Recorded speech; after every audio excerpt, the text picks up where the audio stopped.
Good day everyone, I am Viann Limas from BSHM 3B and today I am going to report Chapter 11, Laws Regulating Professional Congress Organizers.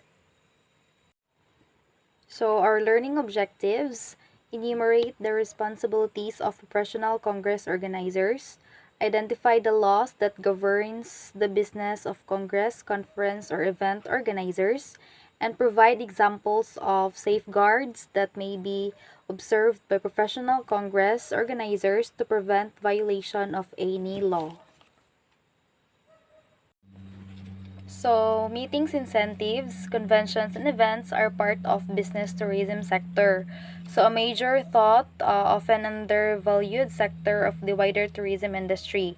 So, in this chapter, it deals with the laws regulating professional congress organizers, which also encompass other names applied to the profession, example, event, planners, and convention organizers. So this will also discuss the accreditation requirements by the Department of Tourism. Nature and description of business. So the law. Convention. So any gathering for the purpose of exchanging or disseminating views, technical expertise, experiences, knowledge, skills, information, policies, or any other related activity.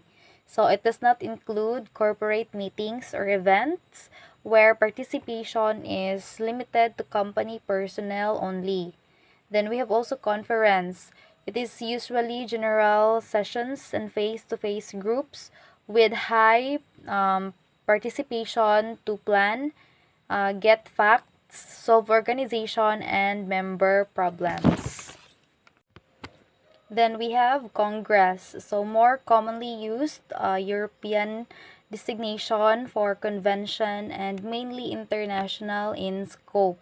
Then we have seminar, usually one face-to-face grouping sharing experiences in a particular field under the guidance of an expert discussion. Leader attendance is 30 persons or less. Then we have a lecture, so a formal presentation by an expert, sometimes followed by question and answer period. Symposium, a panel discussion by expert in a given field before a large audience with some audience participation but appreciably less than a forum. Then, a forum, it is a panel discussion taking opposite sides of an issue by experts in a given field with a liberal opportunity for audience participants. Then we have workshop. It is usually a general session and face-to-face groups of participants training each other to gain new knowledge, skills, or insight into problems. Attendance generally no more than 30 to 35 participants. Then we have colloquium. So it is a program in which the participants determine the matter to be discussed.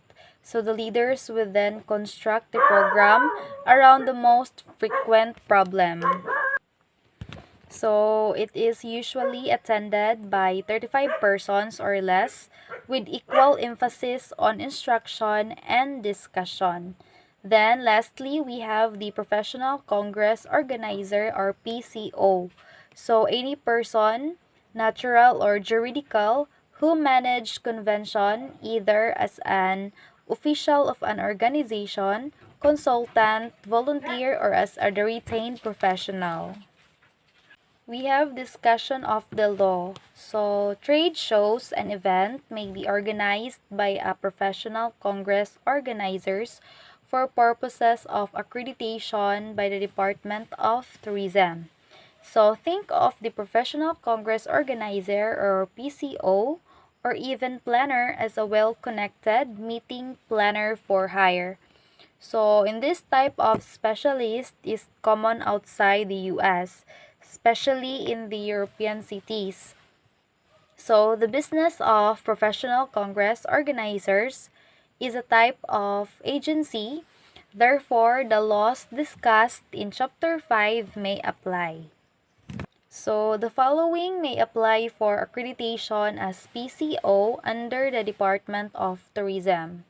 So, a resident Filipino citizen, then partnership organized under the laws of the Philippines, at least 60% of the capital of which is owned by Filipino citizens, and also a corporation organized under the laws of the Philippines, at least 60% of its subscribed common or voting shares of the stock being owned by the Filipino citizens, and the composition of the board of directors being at least 60% Filipino. Accreditation of professional congress organizers. So, the following are the requirements for the issuance of accreditation by the Department of Tourism. So, first is in case of a single proprietorship. Second, complete list of executive officer and employees. Third is contract of lease or contact to lease the office space intended for the use of PCO. Fourth is mayor's permit or municipal license. Fifth is latest income tax return and audited financial statements. And lastly is such other documents that the department may require from time to time. So, as an event organizer has various safety duties known collectively as duties or reasonable care. So, planning any activity or special event is important since there is an element of risk present. So, these are first, to investigate all aspects of the event, so including the safety and security, and act accordingly. Then, second, to inform and warn participants of known risks. Then, third is to plan for the safety and well-being of every participant. And the last is to ensure participants are not subjected to unreasonable risk or harm.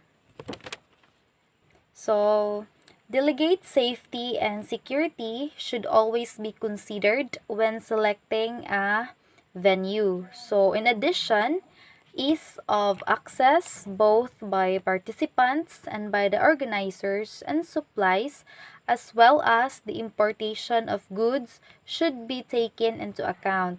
So, it applies that proper fund management is important as any commercial operation to ensure the security of these funds and for the regular audited tracking of allocated expenditure.